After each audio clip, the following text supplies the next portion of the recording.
Please don't let go of my hand, the woman whispered. If they see you leave me now, I'm finished. I had never seen her before, yet she was gripping my arm in the middle of an airport terminal as if my life had always been tied to hers. Then she leaned closer and said the words that made my stomach drop. Pretend you're my husband for 40 minutes. I should have pulled away. Every sensible instinct told me to find security, call the police, or simply walk away. Instead, I looked into her frightened eyes and noticed something that stopped me cold. She wasn't pretending to be scared. She was terrified. Before we begin, if you enjoy emotional and inspiring stories like this, make sure to support the channel by liking this video, subscribing, and sharing your thoughts in the comments. Your support helps us bring more powerful stories of kindness, hope, and humanity. My name is Daniel, and until that afternoon, the strangest thing that had ever happened to me at an airport was losing my suitcase. I was 42, divorced, painfully ordinary, and flying home after 3 exhausting days of work in Chicago. My flight to Boston had been delayed, the coffee was terrible, and I was already thinking about my quiet apartment when a woman in a cream-colored coat suddenly stepped into my path. She looked around 35. Her dark hair was loosely tied behind her neck, and one side of her coat was damp from the rain outside. She held no luggage, only a small black handbag. Please, she whispered again. Just 40 minutes. Why? I asked. Her fingers tightened around my sleeve. Because someone is watching me. I glanced across the terminal. Hundreds of passengers moved between gates, but near the window stood a tall man in a gray jacket. He wasn't looking at us. That somehow made him more frightening. Who is he? I asked. My husband's lawyer, she said. And if he finds me before I board the plane, my daughter disappears. The sentence hit harder than it should have. Your daughter. She nodded, fighting tears. Her name is Lily. She's 8. I lowered my voice. Why would someone take your daughter? Because my husband died yesterday. I stared at her. I'm sorry. She swallowed. Thank you. But his family believes I killed him. Did you? Her eyes widened. No, there was no anger in her answer, only exhaustion. Then call the police. I tried. His family owns half the security company at the airport. They already told authorities I'm unstable and trying to run away with Lily. She looked toward the gray-jacketed men. I have evidence, but I can't reach the person who can protect me unless I get on that flight. I should have walked away. Instead, I heard myself ask, what do you need me to do? Relief flickered across her face. Put your arm around me. Smile. If he approaches, call me sweetheart. This is insane. I know. What's your name?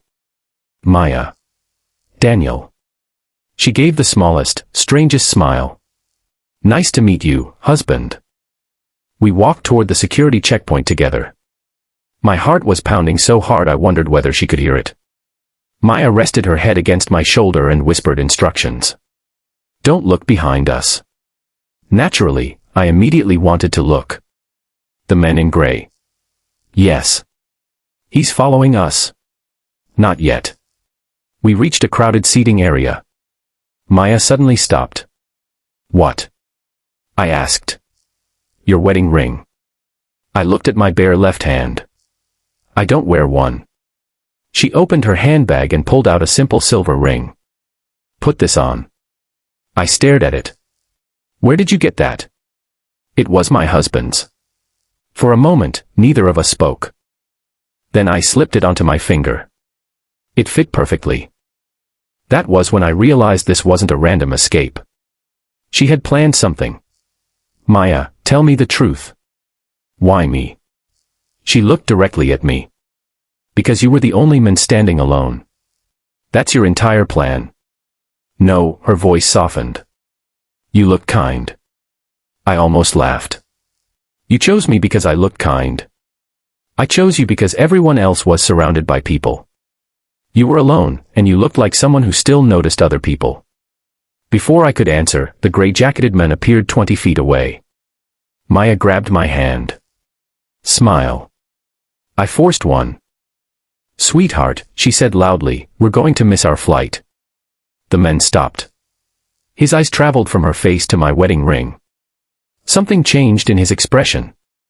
He approached. Maya. She leaned closer to me. Honey, this is Daniel. My husband. The man's jaw tightened. I don't believe you. I smiled politely. That's okay. You don't have to. Maya squeezed my hand. We're running late. The man stepped closer. Mr. Daniel, you should be careful about getting involved in family matters. I felt a chill. I don't know what family matters you mean. Then keep it that way. He walked away, but not toward the exit. He stopped beside a pillar and watched us. Maya exhaled. 27 minutes. You're counting. Every second. What happens in 27 minutes? If we make it to gate 18, someone will meet me. Who? My husband's sister. Why would she help you?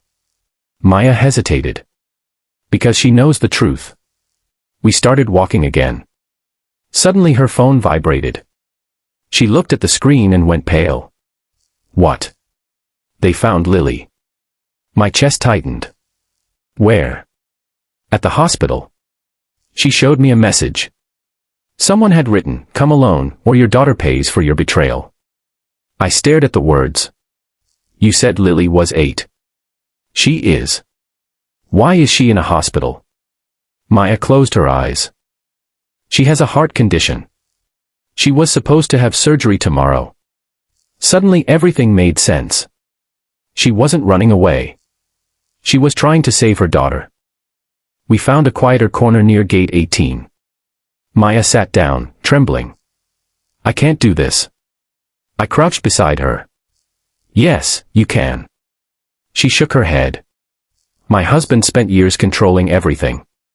The money, the house, the doctors, even who I could speak to.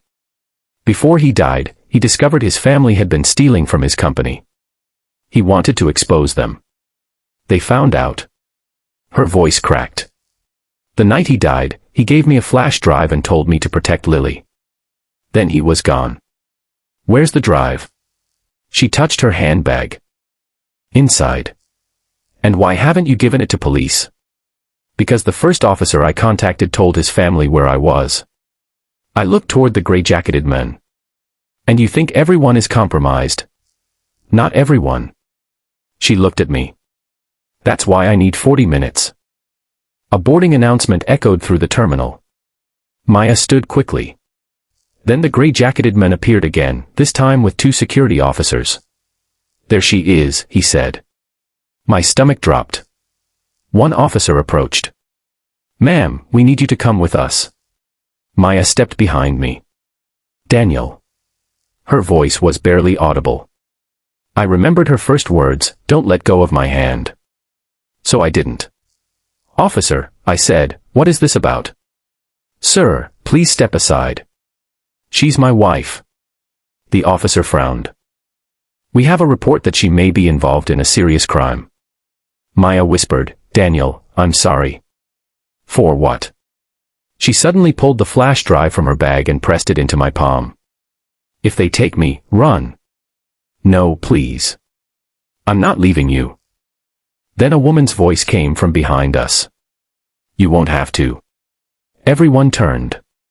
A woman in a navy suit was walking toward us, carrying a legal folder.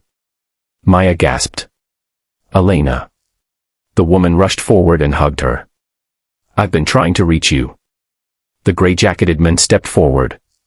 You have no authority here. Elena lifted the folder. Actually, I do. I'm federal counsel, and I have an emergency court order preventing anyone from detaining Maya or removing Lily from medical care. The terminal seemed to freeze. The man in gray backed away. Maya looked at me, tears running freely now.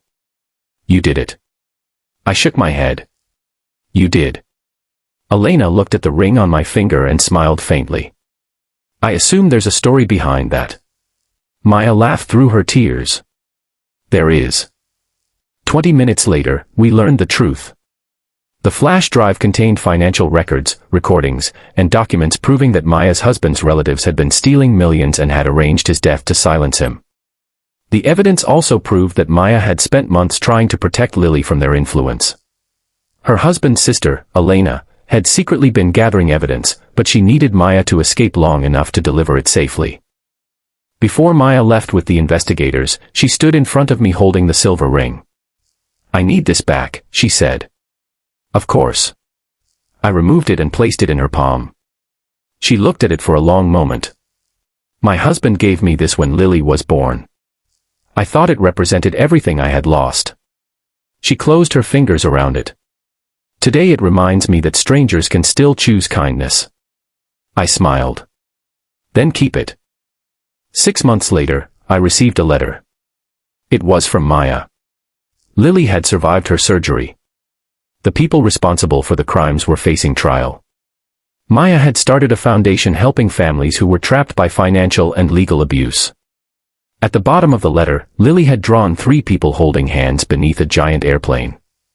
I kept that drawing on my refrigerator. I never saw Maya as a damsel who needed rescuing. She was a mother who refused to stop fighting for her child. And I wasn't a hero. I was simply a stranger who decided, for 40 minutes, not to look away. Sometimes kindness doesn't arrive with a grand speech or a perfect plan. Sometimes it looks like holding a frightened stranger's hand in a crowded airport and saying, "You're not alone." If this story touched your heart, tell us in the comments what you would have done if you were in Daniel's place, or share a moment when a stranger's kindness changed something in your life. And if this story reminded you that courage and compassion can appear in the most unexpected places, please like the video and subscribe for more inspiring stories about kindness, hope, courage, compassion, and humanity. Because sometimes, 40 minutes is all it takes for one ordinary person to change another person's entire life.